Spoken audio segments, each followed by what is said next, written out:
Marching Arts Education and Guard Closet present Marching Arts Now. Hey everybody, it's Tim hitting the beast of the marching arts. What a fun conversation this is going to be. We are going to wrap up the WGI Percussion for the season, and we're going to talk about some wins too. With me, my co-host tonight, Laura Sachaczenski. How are you, Laura? Hi, doing great. Tired from this past week, but feeling great.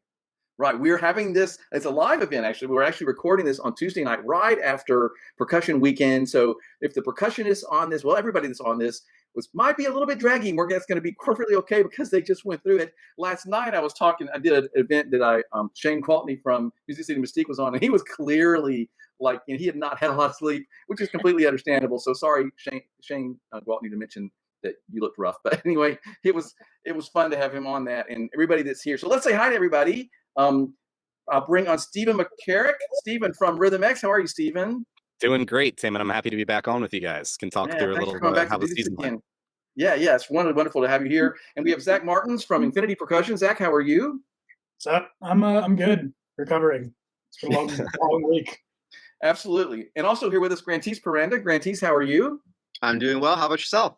I'm doing great. So before we actually get into the nitty gritty, listen, everybody, we are here just to geek out about percussion stuff. We're going to be showing some clips, a lot of clips that are like behind the scenes, on the floor at the finale, and the whole thing. It's going to be really fun. So stay tuned. If you're watching live, thank you for watching. Please put some comments. Let us know where you're watching. And if you have questions for this very smart group, please type those in the chat feature as well. Let's go back around. Everybody just sort of introduce yourself in case someone hasn't seen this before, or if you're new tonight. So Laura, just introduce yourself, sort of tell everybody what group you marched with, that kind of thing, and then we'll just go around from there. Gotcha. So my name's Laura Sachaczenski. I'm 22 years old. So this was my age out, and I marched with United Percussion. I've been with them since 2020, so it's been amazing to finally get a full in-person season with them. Yeah, I can much say a lot of the same things here, except instead of 22 years old, I'm 24 years old. But I've been marching with Rhythm X since 2020. Prior to then, I was actually over at United too, so I love getting to talk about United.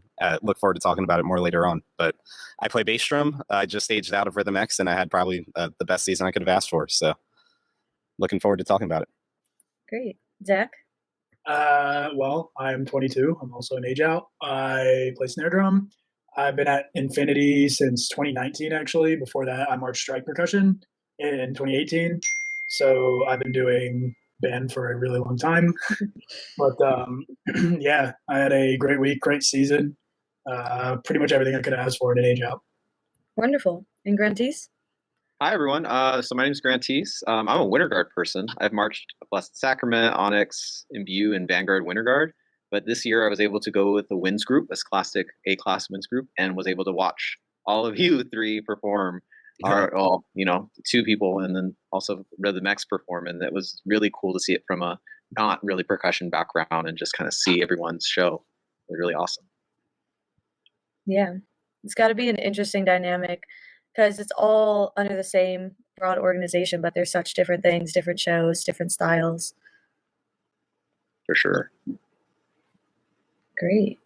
Okay, so I'm going to pop back in. So we have some really smart, accomplished people here that were just doing great things in Dayton. So Laura, why don't we start with you? Why don't you? You've got some clips also. So Laura, tell us about what was your experience like? What was your weekend like? So the organization as a whole, we just went through so many hardships this season. We lost close to 60 hours of rehearsal time because of COVID weather. We're on the East Coast, so it's been pretty hard. And we were going through the season with the mindset that we are just going to develop our show in the best way that we think that we can, personal growth, section growth, just supporting each other, lifting each other up, not really worrying about what everyone else is doing, just focusing on our personal growth and making an impact to the audience in front of us.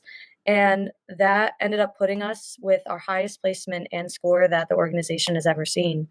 And we were just absolutely ecstatic that we were able to come off of this long hiatus and just come back and make something that has made history in the organization. It was one of the best feelings that I've had with all the people around me, and the sense of camaraderie and everything was just absolutely wonderful.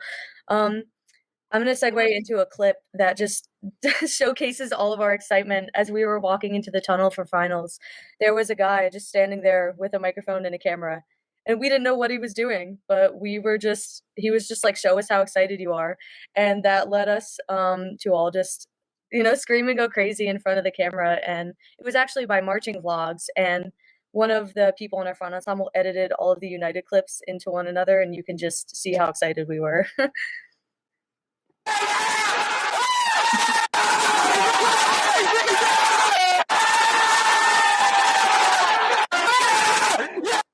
So it went around to like all these different groups, and everyone is just so pumped. I think that like getting out in those lots and like even getting into the finals 10, everyone was just ecstatic to like see all these people that they haven't seen in forever and just celebrate. Like everyone just threw down, everyone just threw down these awesome performances, and the excitement was unreal throughout the entire arena and the lots and everything. Yeah, I think like everyone, both members and the audience that was out at WGI this week, we were all just like really ready to get back to band for real for the first time, at least what felt like for me since the pandemic. Yeah. So like, walking down that tunnel for finals, it was actually Infinity that was in front of us, like performing in front of us. So we got to hear a little bit of your show. And I remember hearing the wall, the sound of the applause.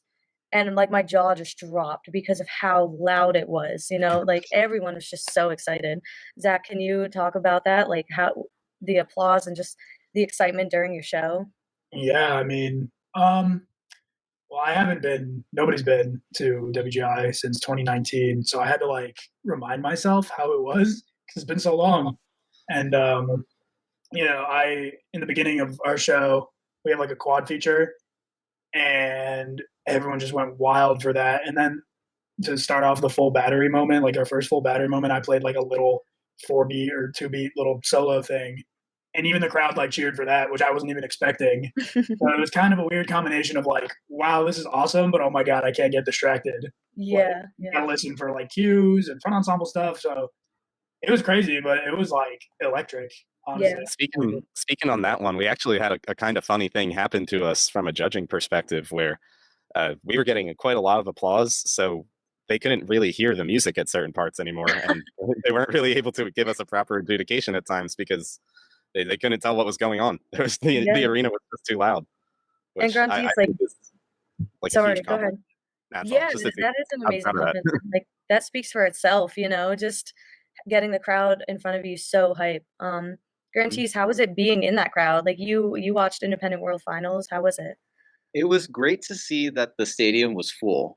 I was kind of half expecting there to be like a way less numbers, just because of people, not sure whether they should go to WGI finals or not, to be an audience member. But I was able to watch it from the UD flight deck, which is like on side 2, very high up. And it was a cool way to see because I got to see down, but from the side. And I thought like, oh, I'm from the side, I'm not going to really like enjoy it as much. But I enthusiastically watched all the performances that I could when we got there because we had to rehearse, and then we got there. I think we saw the last 6 performances. Then we started at POW, but oh no, the crowd loved it. They loved everything about it. They were so eager to see it, and of course, there's the lot culture of drum lines and crowds, just crowds of people. And I even checked it out for a little bit, but everybody was eager. Everybody loved to watch what they were watching on the floor. Wonderful. Yeah, and can we move on? We're going to move on to Steven. He has a side view clip of the end of Rhythm X's show, and you can just see the performance energy. I think it's probably really close to where you were watching from, Grantis. If it's side 2 way up there, I think this is going to be a pretty similar view. But yeah, I'm excited. I think I mentioned maybe near the end of our show in the last finals week, they just told us, we want you to scream as loud as you can with your release for as long as you can. And we're just going to kind of all like submit to this emotional release. More than half the people out there were age outs for Rhythm X this year. So there was certainly like a lot of emotion wrapped up in it. And we all got to just kind of let it all out together. So I feel like this is a really cool clip. It means a lot to me, especially because this is me actually aging out right here in this 10-second clip. But yeah, let's check it out. I think it's really cool to see everyone just really give into the moment. I wish there was sound though. I guess I'll talk over it since we don't have sound. Oh yeah. But yeah, right there in that moment, we can kind of see everyone just really, really let go and really give back to the crowd what they're giving to us too. Um, Yeah. it was kind of cool listening to like the judges' tapes where they were lowest. I think that might be the music judge. You can almost hear like a deafening scream come their way because I guess that's like 49 or 50 people all just like at the top of their lungs right at them anyway. So kind of peaked the mics a little bit. It was really cool. Yeah. And Zach, did you have a similar experience in your show where it's like, this is it, this is my last opportunity to ever do this? Like, did that click when you were on the floor or coming off the floor? Or? I do actually. I wish I had a clip. But our show was all about like time, and we basically did a lot of stuff like forwards, and then would do it backwards. And so the end of the show was basically like a reprise of the beginning of the show, kind of visually and musically. So I started the show with this little 2-beat solo thing, and then I ended the show with the same thing. It was just a little longer.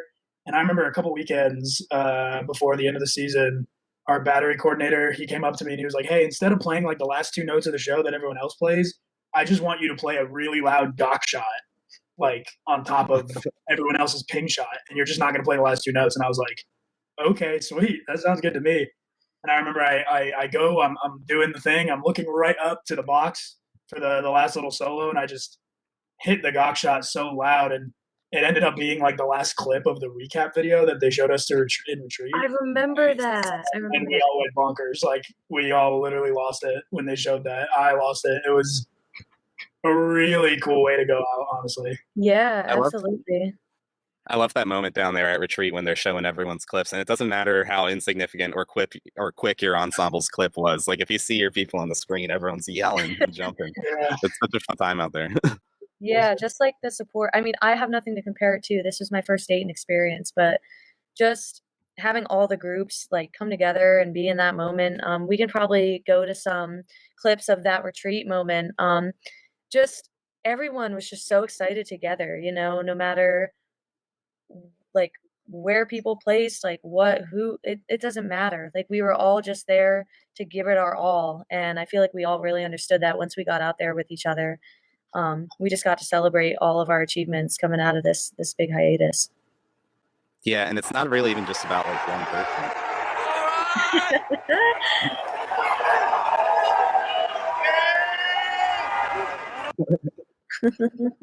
There it is. So cool.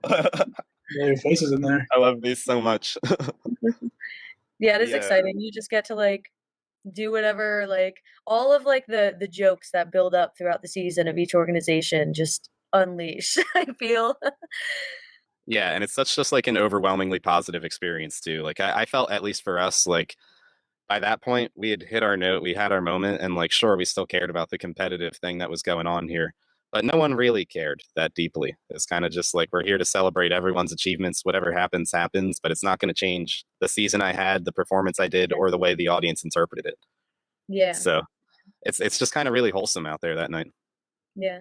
I think that's really true, just from not being a performer and just like watching you all do what you do. I say that's extremely true. Sometimes in Winter Guard, maybe I can only speak for myself, but it feels very hyper competitive. Like, you really want to like advance your placements, but I felt like it was definitely more chill. Maybe it's because you all are drummers, but I was in the same hotel as United. You were all on my floor, and really?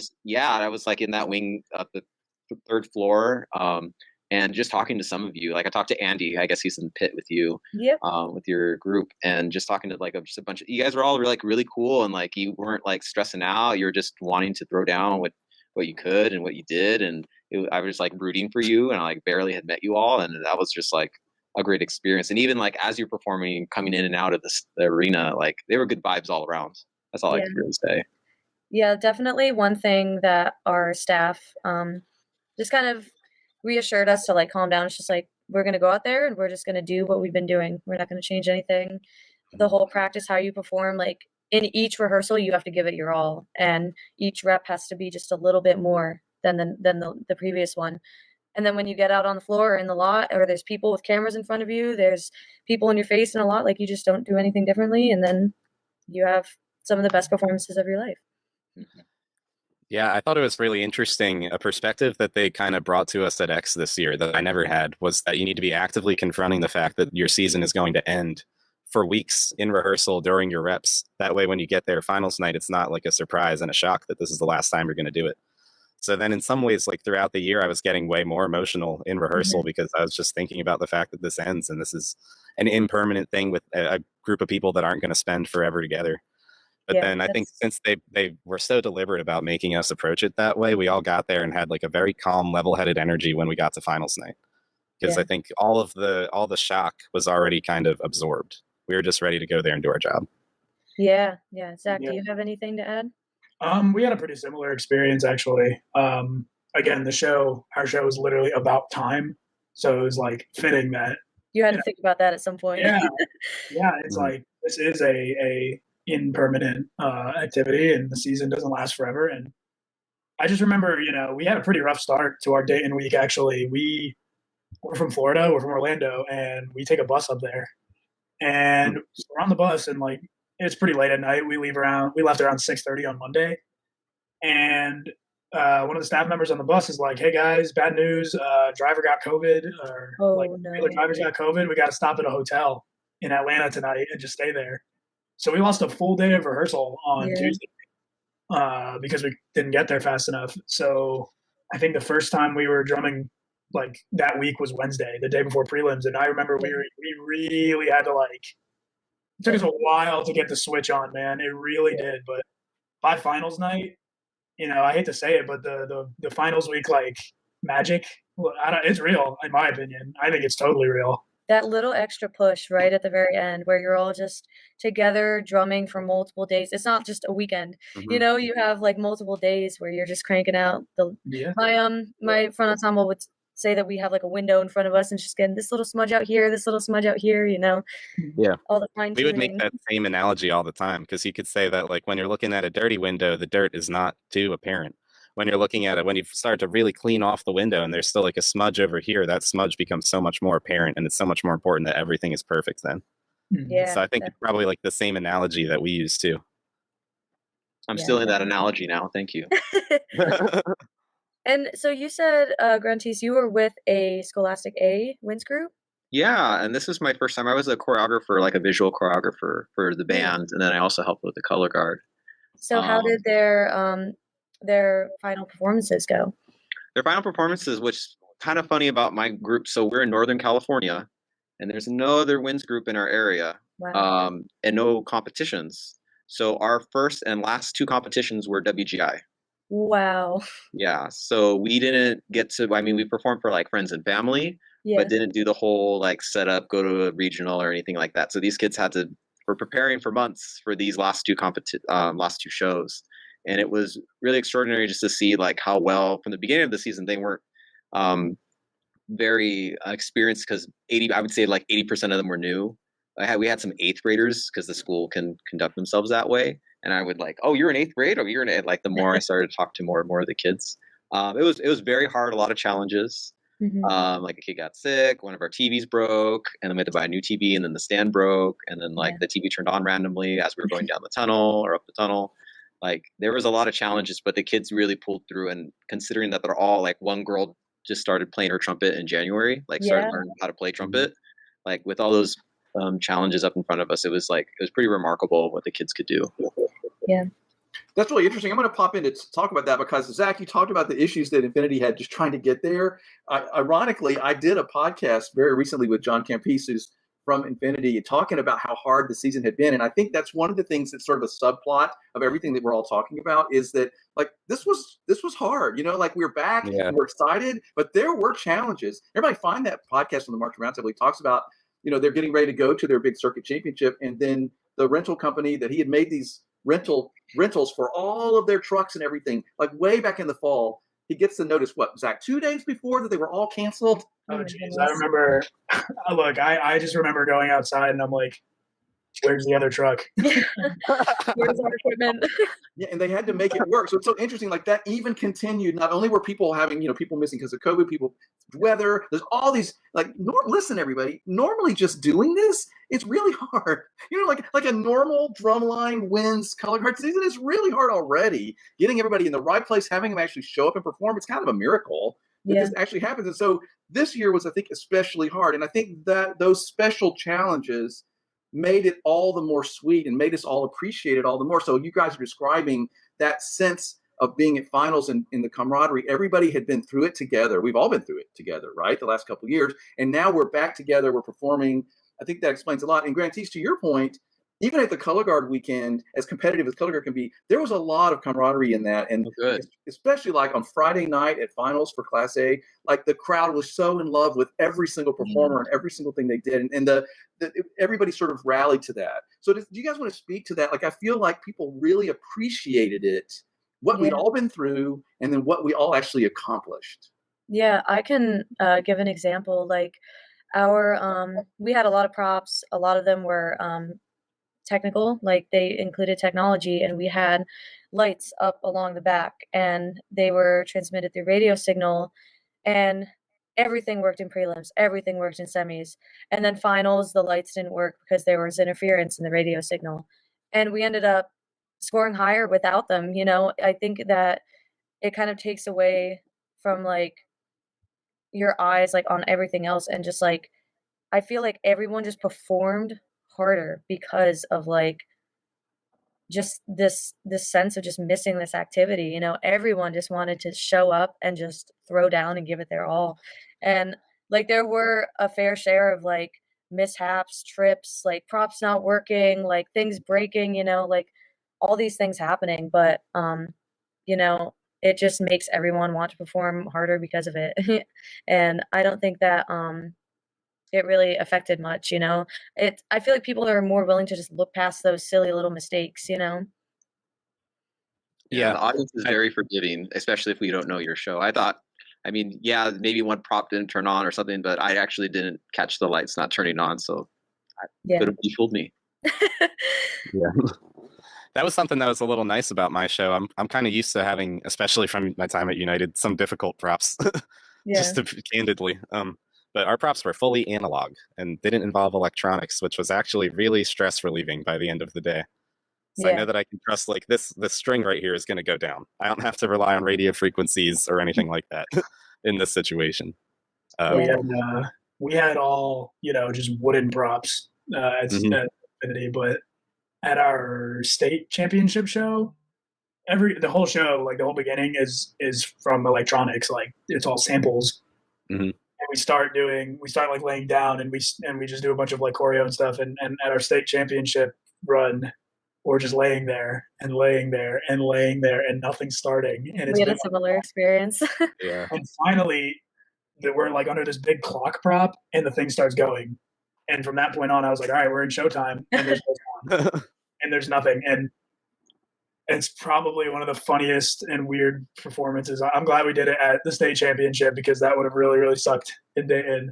But man, it's not like a fever dream just doing the entire beginning of the show with no sound. Yeah. Like an 8-point penalty. It was rough. Yeah, I'm pretty familiar. You can go ahead, Laura. I'll talk after. I was just going to say, like, our finals, it took, because the staff made the decision to turn off the lights so that they wouldn't go haywire during our show. So they had to take extra time to go and turn them all off. We end our performance, and our director's running down the stands, and he says we have 30 seconds to get off. So we all run as fast as we can, and we made it. I don't know how, but like. Is that Chad or Chuck? Chad. Okay. And you can never, like, you just can never predict like anything like that to happen. And I remember someone from another group came up to us, and they were like, that was the fastest off I think I've ever seen. And I'm like, cool, that's a win for us.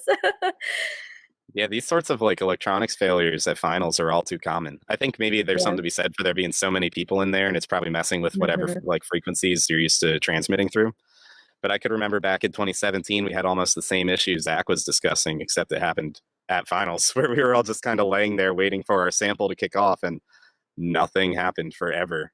I think eventually they got it, but we did get a timing penalty at finals. And then to go all the way back, I guess, about a decade now to the first time I ever did WGI. My high school was pretty good when I first got there. We ended up winning Percussion Scholastic Open. But when we got to finals, our show, just like what we've been talking about, started off with samples, and nothing was coming through. And eventually our drum set player, just calm, cool, collected, just picked up where the music was going to pick in, and we just went from there. I feel like about 2.5 minutes into the show, our electronics came in at a very pivotal moment where the show would not have made much more sense if you didn't get the narration from like that point. Yeah. We really needed it. But it showed up when it needed to. We were able to still have a good performance. It's probably like you were saying, Grantis, where like judges, the audience, they don't want to like knock you for electronics failures. They want to see you do your show. So I don't think people are really out there like, your lights in the back didn't work. I can't enjoy your program anymore. Like, we all want it to be great. Someone said about the lot, just to piggyback off of that, is like people are going to the lot to watch really good drums. They're not going to the lot to call out ticks, you know? So there's no like, that really sat with me, especially in my early days, because I was like, you know, that's right. Like, this is not something to be scared of. This is something to like have fun, because everyone just wants to have fun here.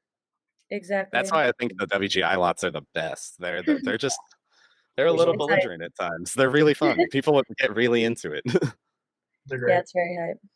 Hey, I'm going to pop in and say one thing. It's like I saw a comment on Facebook this week where somebody was like, you know, I don't understand why the drum lines don't stand there all the way through the applause before they exit. And I'm like, and people are like, hey, they've got to get off. We got a lot of stuff to get off. I think it's quite miraculous that any drum line can ever get on and off the floor, you know, without having to call an ambulance or something. Like, it's just so ridiculous how that all happens so fast.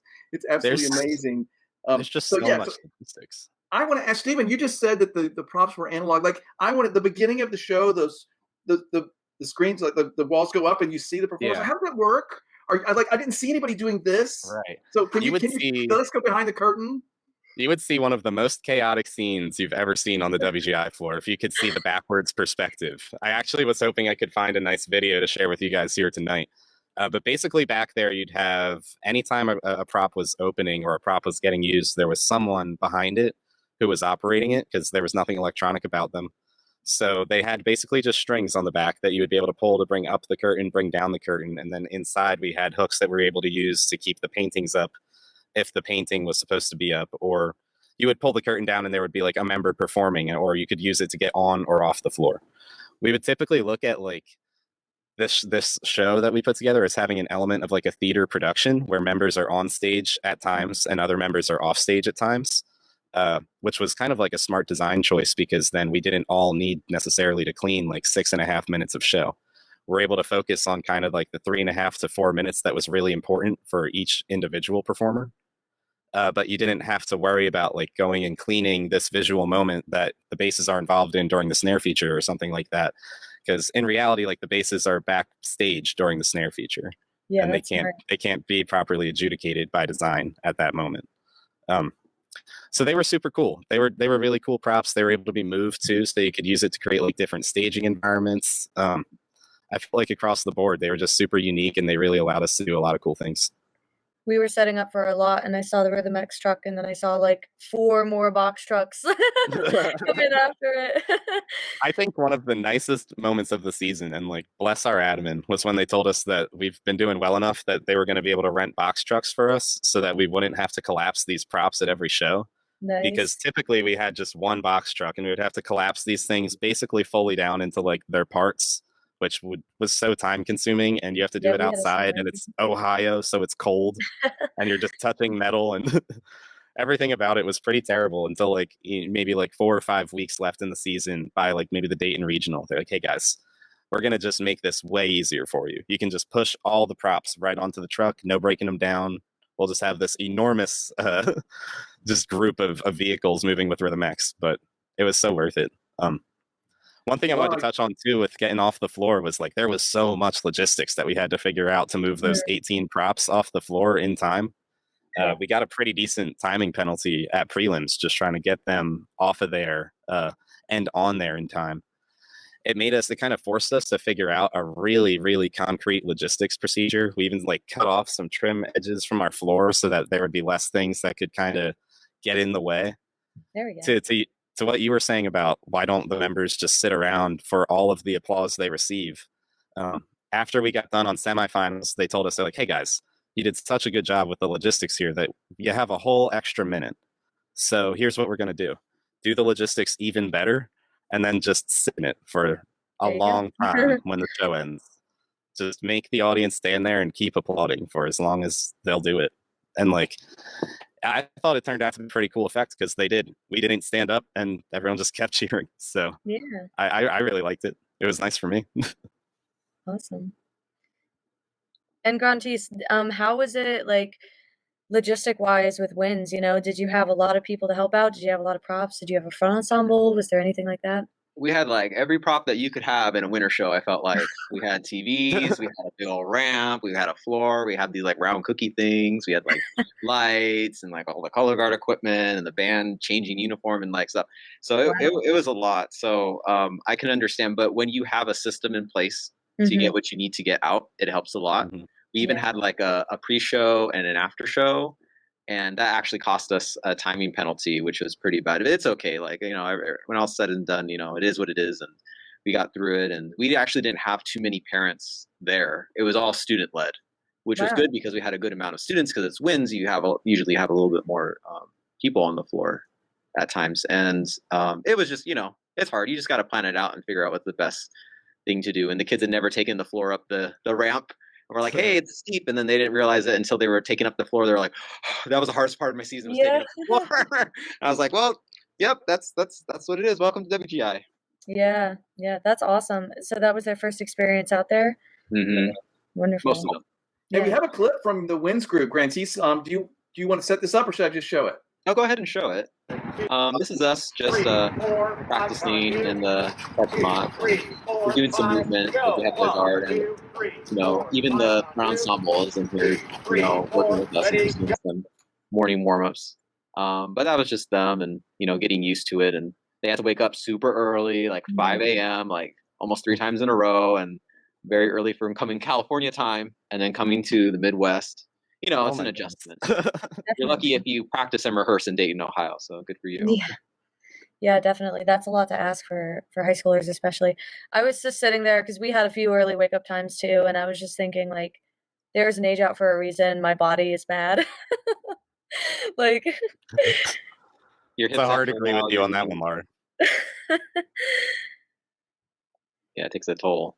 Okay, so let's talk about that for just a second, because I've had this conversation a couple times in interviews I've been doing over this winter season, because there were 2 years without being able to perform. There were a lot of performers who aged out this past year, right? There were 23-year-olds, 24-year-olds in there. And one of the points everybody was making was, well, you know, it's going to be interesting next season because so many of these drum lines are going to be like, without a huge swath of their members. It's going to be very interesting next year. But like Stephen or Zach or Laura, any of you guys want to talk about what it was like to have so many veterans also maybe in their last show? Yeah, I'd be happy to talk about that. I'm sure we all would be, but I know my experience was one of just being like incredibly humbled by the talent around me. And also like just super impressed by how mature the ensemble was able to be at a ton of different times. I think it's a testament to the fact that we've all just grown a lot since the last time that we tried to do band. So to me, it's kind of like a lot of the best members I've ever played with from a musical perspective, but a lot of some of just the best people that have been around just holistically. Yeah, Zach? It's funny, at Infinity, we didn't have a single rookie member on the snare line at all. Wow. Everyone had done a season or has been involved with Infinity in some way, shape, or form. However, in the battery, I was the only person who's been to world-class Dayton like finals. I was the only one in the entire battery. Yeah, it was a weird dichotomy having like technically all that snare line, yet technically everyone was not as experienced. It was really weird, but everyone handled it really well. This was like probably the most mature and you know, hungry kind of line I've ever been on. Everyone was just so excited to get out there, and when we finally did, it kind of felt like, you know, it felt like a really long 3 years kind of all build up like for this moment. It was awesome. It was awesome. Yeah, I had an interesting experience where like our first like audition camp, a few of us came back and then most of the people were new, but like you said, like some of them had done UP2, some of them were in like local drum corps and stuff that, you know, the same staff had taught before.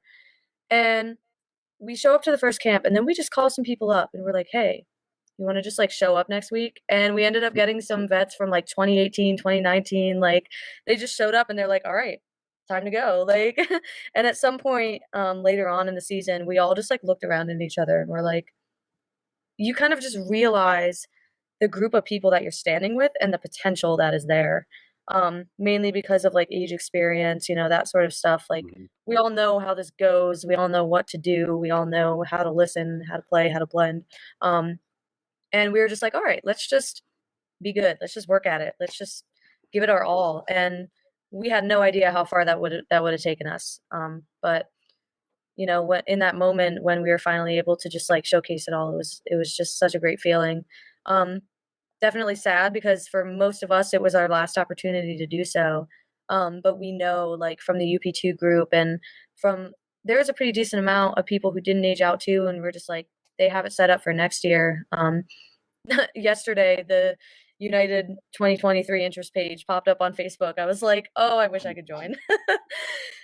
Oh, how I wish I could join. Yeah, speaking on like member experience, I'm so happy I got to be a part of RXB this winter because I think it was really, really unique. We had the average age of RXB was 23 years old, which Yeah. should not be possible. We all six of us were age outs. All six of us have been doing this for a decade each. So that meant that in RXB there was about 60 years of bass drumming experience, Yeah, that's which incredible. is yeah, just actually pretty unreal. Yeah. Should be So impossible. it literally should not be possible. You should be able to have that old of a baseline. There was only one other time in Rhythm X history even that they had an all age out baseline. That was in 2011, which is what a lot of Rhythm X alum, a lot of fans consider to be like one of their best bass drum years ever. Yeah, So felt like that's I got to have like a very special experience there in that regard too, and just be a part of a really unique group of guys playing bass drum together.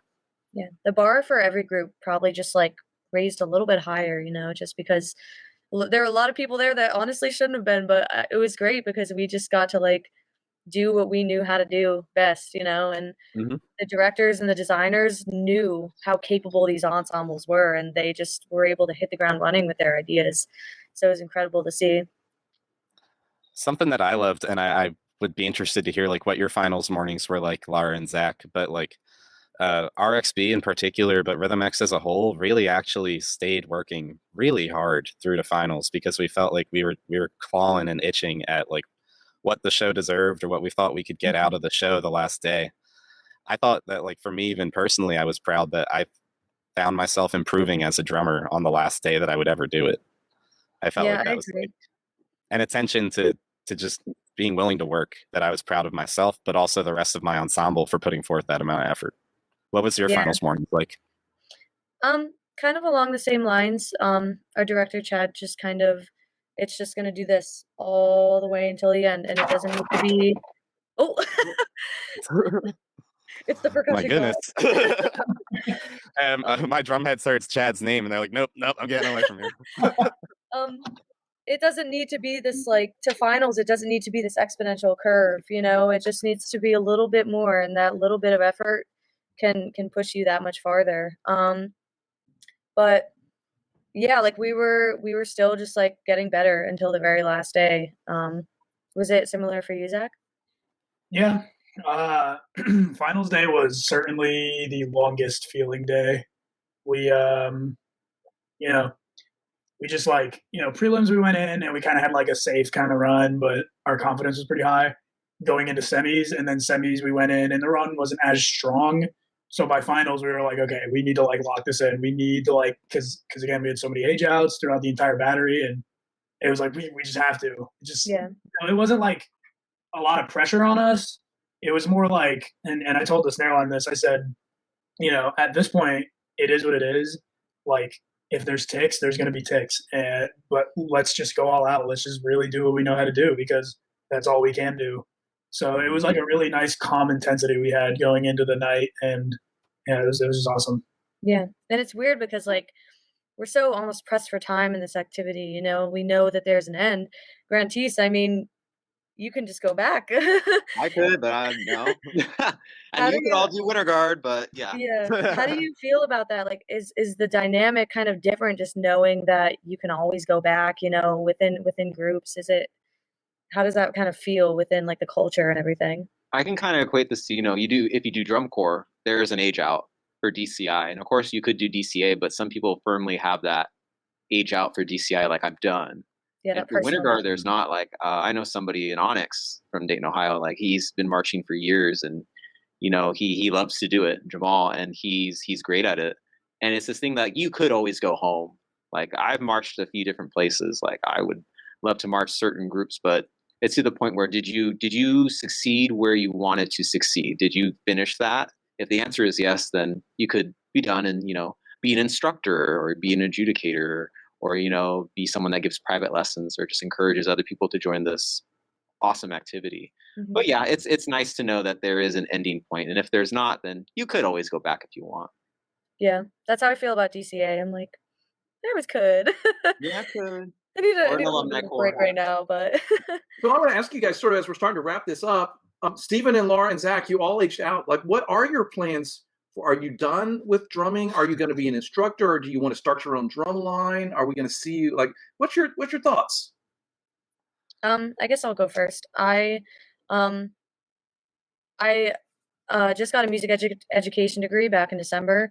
So I'm just going to start off with teaching elementary band because I absolutely love it. I love the little ones. I just would love to spend time with them during the day. And then my ideal situation would to be like to have that fun, lighthearted, like awesome atmosphere during the day, during the week, my 9 to 5. And then on the weekends, I could just go teach band or drum corps or something. It was great because when my season ended with United, I was able to be a leader within the front ensemble and just so I kind of got a taste of what it's like to lead logistics and to lead, like subsectionals, stuff like that. So I feel prepared to educate other people in this field, whether that is in one of my home organizations or another organization. Who knows? But I would love to get involved with high school drum lines and everything. We'll just see where the wind takes me at this point. Yeah. For me, I think it's a little across the board. To some extent, I don't really know exactly what it is I want to do at this point. I do have like some work stuff that's outside of band and music altogether that now that I'm aged out, I think it's about time that I focus a little bit more of my effort and attention towards. But outside of that, as far as this stuff goes, which is still obviously my passion, I see myself teaching bass drum. I would love to bring these guys, these trigs, to a lot more different ensembles. You're gonna see United using these, maybe the Bushwhackers using these. But Yeah, are you they're- teaching Bush this summer? yeah, I'll be back at Great. Bush this summer. Cool. And then I'm not really sure where I'll be teaching in the winter next winter, but I look forward to getting around.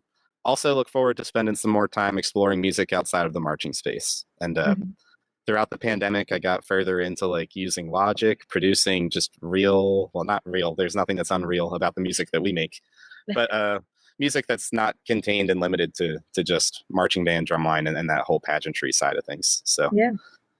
that's That- sort of where I see myself going. Great. Well, just aging out a couple days ago, obviously I'm also in the same kind of like, I don't really know boat.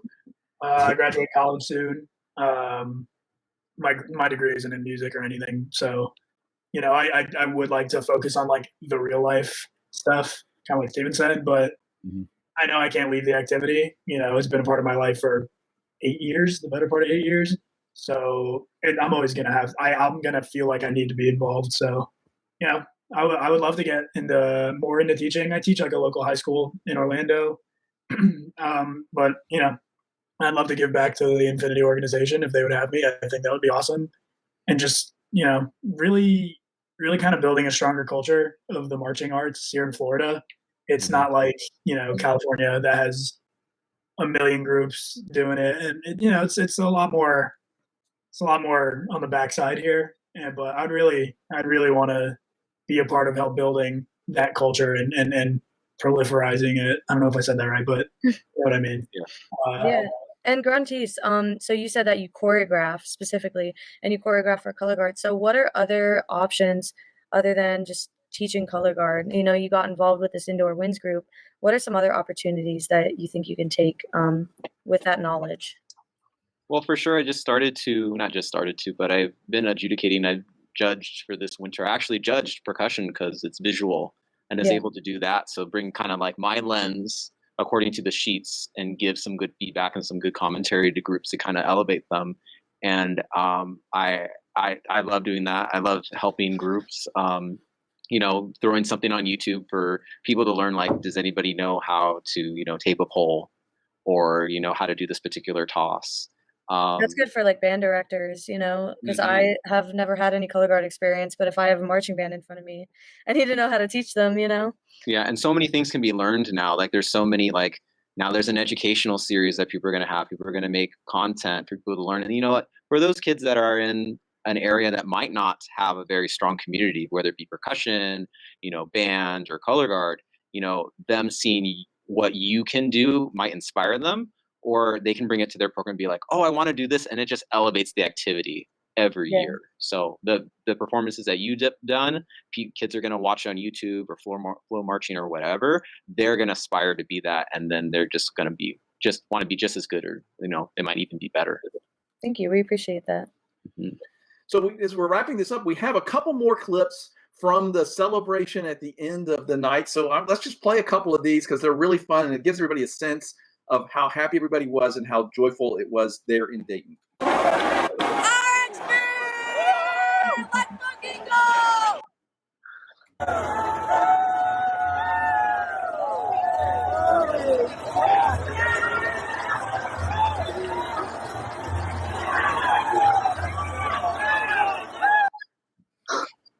All right. So Notice that they're trying to catch the confetti in their hats. It's funny. So anyway, what a spectacular experience it was. I appreciate how honest and forthcoming you all were with your experiences and your emotions, and taking us behind the scenes for being there as a performer and how much it meant to you. I want to say congratulations to all of you for such great careers, for being such amazing groups. I mean, the level of the performances on Saturday night was just unprecedented. And part of it was because we had people with so much experience. All the marching members had so many extra years, but I also just think everybody was really ready to make it happen, and it was very, very exciting. I'm going to go around. Just everybody say one final thought you want to leave the audience with. It could just be one word. It could be one sentence, couple sentences. Grantis, what would you want to say to anybody who's watching this as we're finishing?